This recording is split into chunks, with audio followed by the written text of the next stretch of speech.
Donald Trump America అధ్యక్ష పీఠంపై కూర్చోకముందే డెన్మార్క్లోని గ్రీన్లాండ్ను కొంటానని ప్రకటించేశారు. Greenland, Panama కాలువల విషయంలో ఏ చిన్న అవకాశాన్ని కూడా వదిలేయకూడదని డొనాల్డ్ ట్రంప్ సంకేతాలు ఇస్తున్నారు.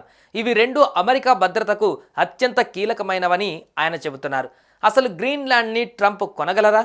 గ్రీన్లాండ్ని కొనాలి అంటే ఎంత డబ్బు కావాలి?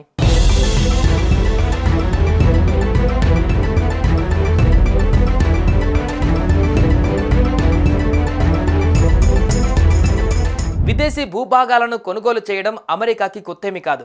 గతంలో కూడా ఫ్రాన్స్ నుంచి లూసియానా, డెన్మార్క్ నుంచి వర్జిన్ ఐలాండ్స్, రష్యా నుంచి అలస్కా వంటి భూభాగాలను యుఎస్ఏ కొనుగోలు చేసింది. కాగా ఇప్పుడు ట్రంప్ కన్ను గ్రీన్లాండ్ పైన పడింది.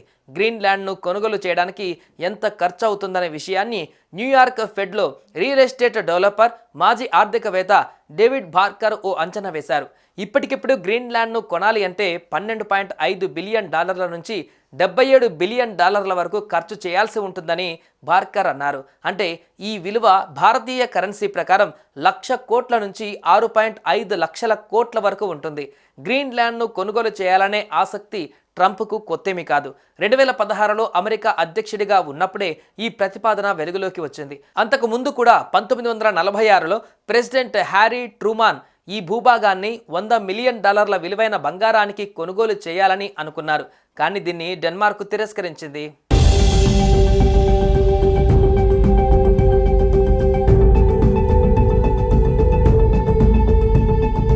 నార్త్ అమెరికా నుంచి యూరప్ దేశాలకు చేరుకోవడానికి గ్రీన్లాండ్ దగ్గరి మార్గం.